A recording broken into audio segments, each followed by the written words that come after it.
Bom dia, turma do sétimo ano. Espero que vocês estejam se cuidando, lavando as mãos, higienizando os objetos. Logo, logo nós vamos estar juntos novamente. Bom, como vocês sabem, essa partir dessa semana começam as videoaulas. Então, nessa videoaula de hoje, dia 6 de abril, eu vou fazer uma revisão daqueles assuntos que nós vimos na primeira e na segunda listas. E também vai ter o gabarito dos exercícios que eu passei também para vocês.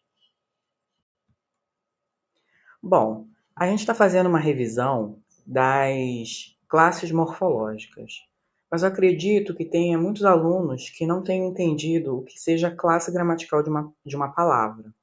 Então, eu vou tentar fazer uma comparação e, caso vocês não tenham entendido, vocês me perguntem na hora da aula, ok?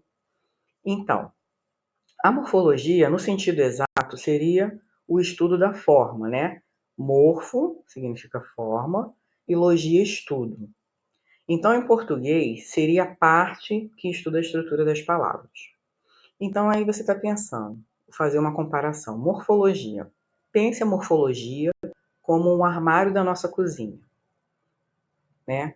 O armário da nossa cozinha, dentro dele está cheio de utensílios, cada um com um nome e com uma função diferente.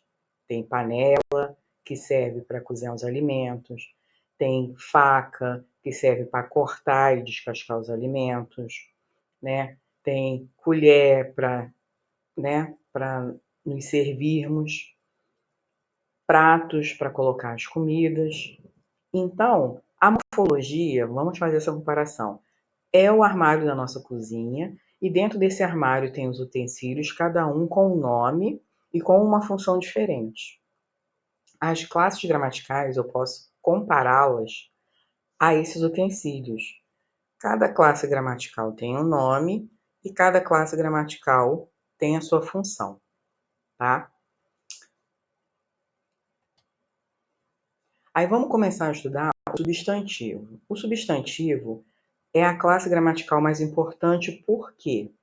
Porque a essa classe, vão ser agregadas outras classes.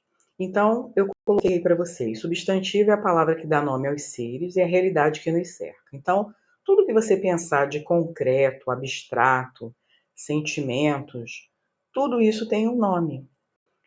E a palavra que serve para dar um nome, a gente chama de substantivo. Tudo bem?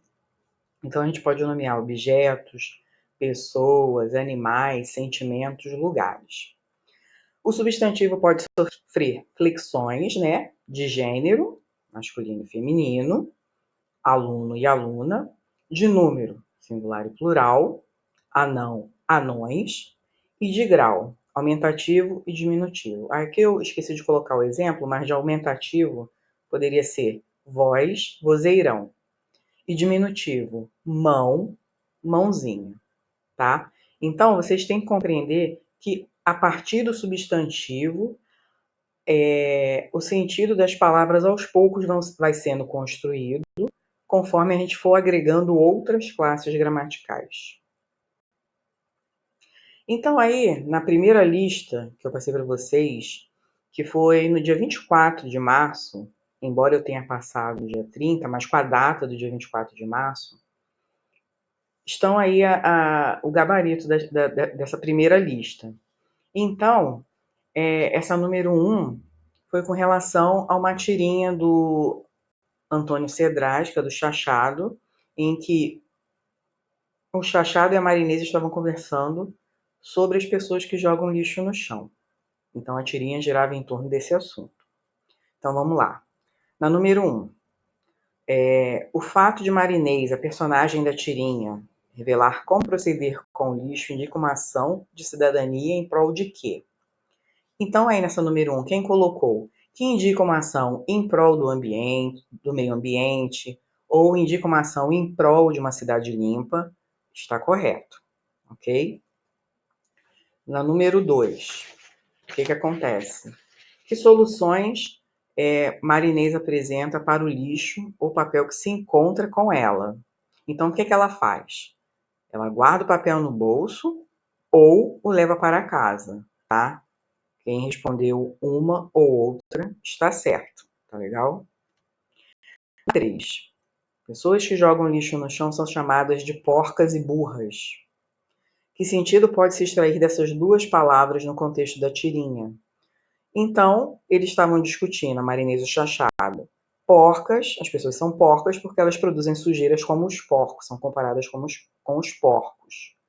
Burras, porque não compreendem a importância de um ambiente limpo. Tá ok? Agora na número 4. Reescrever todos os substantivos que aparecem na tirinha. Então, tem chachado, que é o substantivo próprio, que indica que não é uma pessoa qualquer, é uma pessoa que tem esse nome particular. Papel, chão, que são substantivos comuns, e substantivos primitivos, que dão origem a outros substantivos. Lixeira, substantivo derivado. Bolso, substantivo comum e primitivo. E lixo também, substantivo comum e primitivo. Tá legal?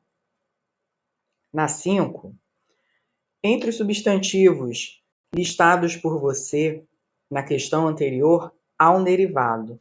Lembra que eu coloquei aí na folhinha de vocês o que era o substantivo derivado? O substantivo derivado é aquele que se origina de outra palavra da língua, tá? Então, vocês tinham que retirar da questão número 4 o substantivo derivado e falar de qual substantivo, de qual palavra ele é derivado. Então, foi o quê? A palavra lixeira origina-se da palavra lixo. Percebam aí que eu coloquei em negrito lixeira e lixo até o X. Por quê? Essa palavra lixeira e a palavra lixo até o X, elas são o quê? Elas são as raízes da palavra, né? O lixo até o X, ele pode originar inúmeras palavras, tá? Então, se a gente fosse reduzir para saber qual é a raiz que tem significado, tem o significado da palavra, seria até o X. Aí voltando ao nosso armário, que eu tinha falado, que é para vocês fazerem comparação com a morfologia. Voltando lá ao nosso armário, né? Voltando ao nosso armário. Lá tem uma caneca de alumínio que está furada, não serve mais para beber água. O que você faz, né? A caneca tem uma função, né? Colocar para a gente beber água.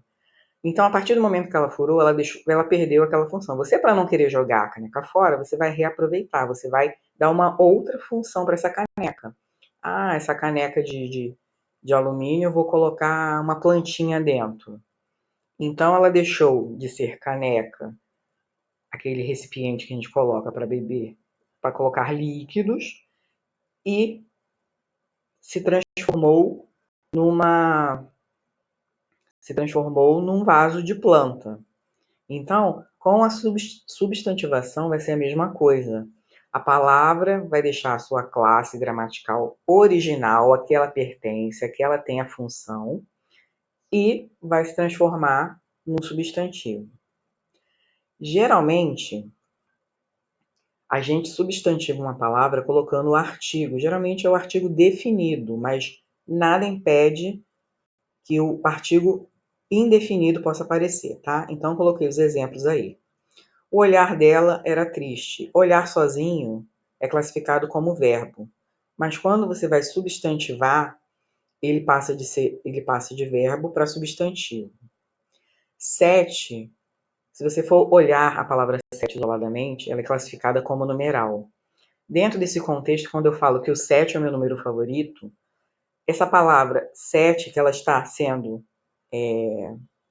antes dela vem um artigo, então ela deixa de ser numeral e passa a ser substantivo.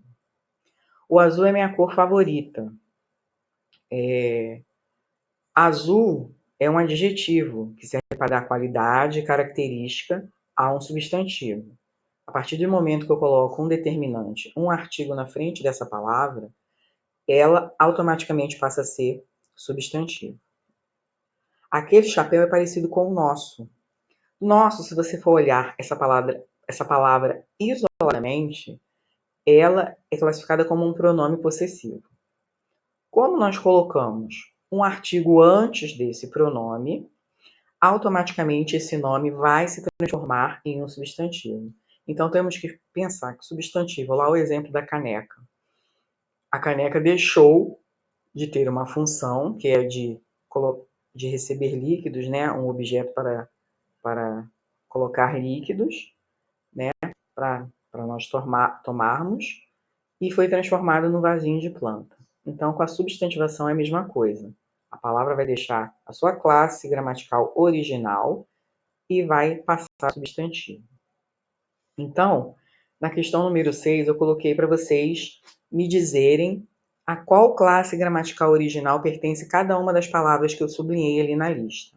Então, na letra A, uns milhões foram gastos naquela obra. Milhões, o significado original, é numeral.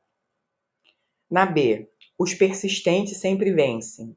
Persistentes, na sua forma original, é adjetivo.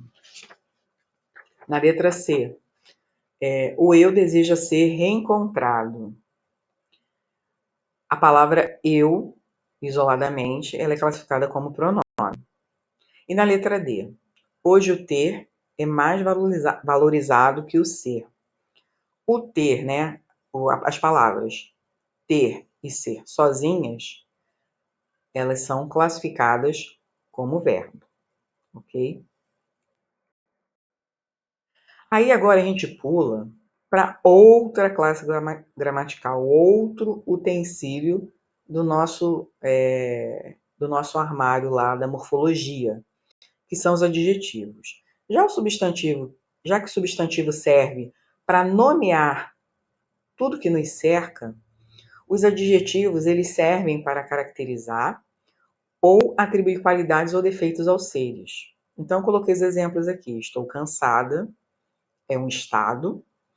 Ele é lindo, é uma característica desse rapaz. E as pessoas inteligentes não entram em brigas desnecessárias. Aí está dizendo, é qualquer pessoa? Não. Só está caracterizando a pessoa, só as pessoas inteligentes. Brigas, é qualquer briga? Não. Somente a briga que é desnecessária. Então, o adjetivo, ele vai dar uma característica, vai dar um estado, tá? Para o substantivo. Então, vamos aí na questão 7, que é a tirinha do Calvin, em que os pais estão pensando em dar uma mesada para ele, porque só assim ele vai ter responsabilidade quanto ao valor do dinheiro, né? Então, na número 7. A intenção do pai e da mãe de concederem uma mesada a Calvin é compreendida por ele? Justifique sua resposta indicando uma expressão presente na tirinha. Não, né? Porque ao receber a notícia, o Calvin se comporta de maneira diferente do que pensaram os pais. Então, eu falei aqui, justifique sua resposta indicando uma expressão presente na tirinha. Eu coloquei 3. Mas se fosse numa prova, se eu tivesse pedido uma, né? Vocês teriam que colocar somente uma, porque lembra que eu falei para vocês que vocês têm que prestar atenção no que a questão está pedindo para não colocar nem resposta de mais, nem resposta de menos. Então aqui eu coloquei 3, mas seria necessário somente uma expressão.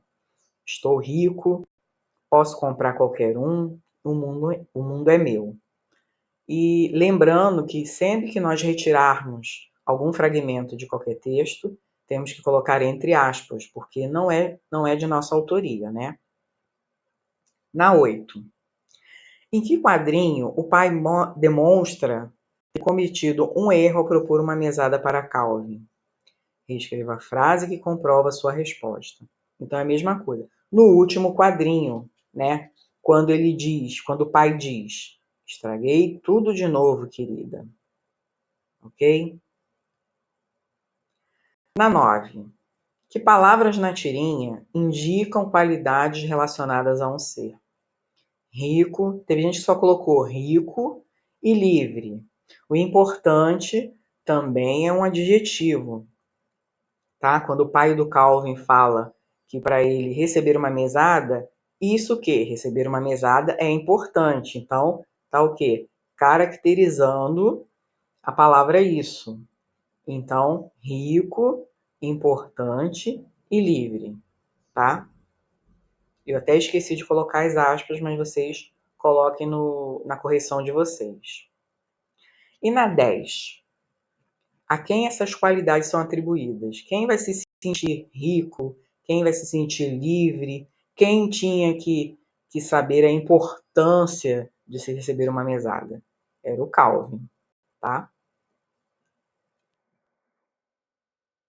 Agora vamos a um assunto que o pessoal ainda está com um pouco de dúvida, embora nós já fizemos vários exercícios em aula, em sala de aula, e mesmo assim tem muita gente ainda que está com dúvida nessa classe gramatical, nesse utensílio aí do nosso armário da morfologia, que é a preposição. Vocês têm que lembrar que a preposição é uma palavra que liga dois termos.